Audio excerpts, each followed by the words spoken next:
The story of Adam and Eve. In the beginning, God created the heavens and the earth. He filled the world with light, oceans, mountains, and animals. But his most wonderful creation was a man named Adam. God formed Adam from the dust of the ground and breathed life into him.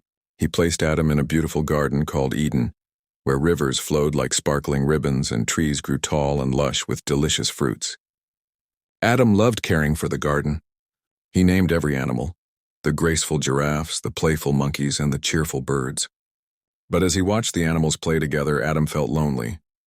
God noticed this and said, "It is not good for the man to be alone.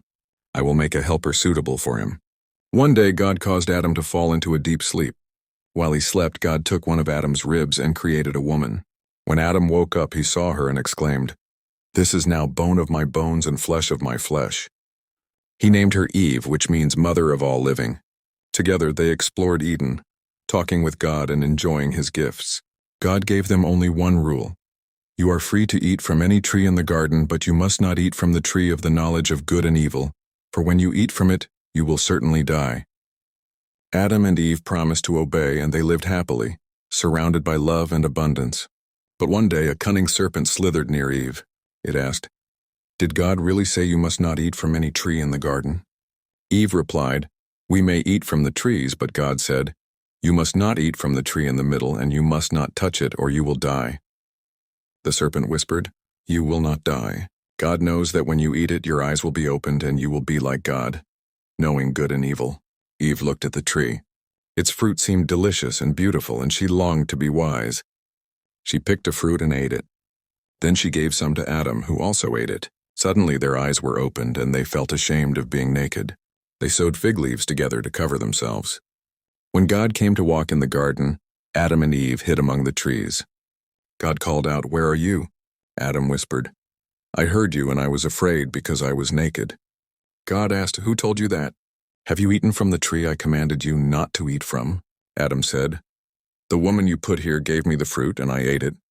Eve replied, "The serpent deceived me." God explained the consequences. The serpent would crawl on its belly forever. Eve would experience pain in childbirth.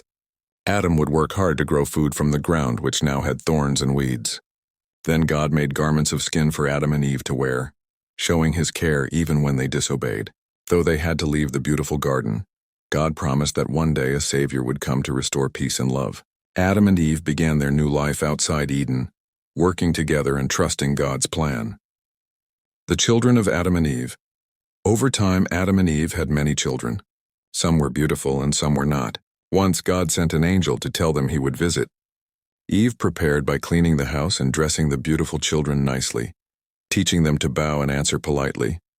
But she hid the ugly children, one under hay, one in the cellar, and others in hidden places. When God arrived, he blessed the beautiful children. "You will be a king, you will be a prince," and so on. Eve, seeing God's kindness, brought out the hidden children. God smiled and said, "I will bless these too." He promised they would be farmers, fishermen, blacksmiths, and weavers, each with an important role. Eve asked, "Why are their blessings different?" God replied, "Everyone has their place. If all were kings who would grow food or make clothes, they must help each other, like parts of one body." Adam and Eve learned that God's love includes everyone, and each person has a special purpose. Life outside Eden. Adam and Eve worked hard outside the garden. Adam tilled the land, fighting thorns and weeds to grow food.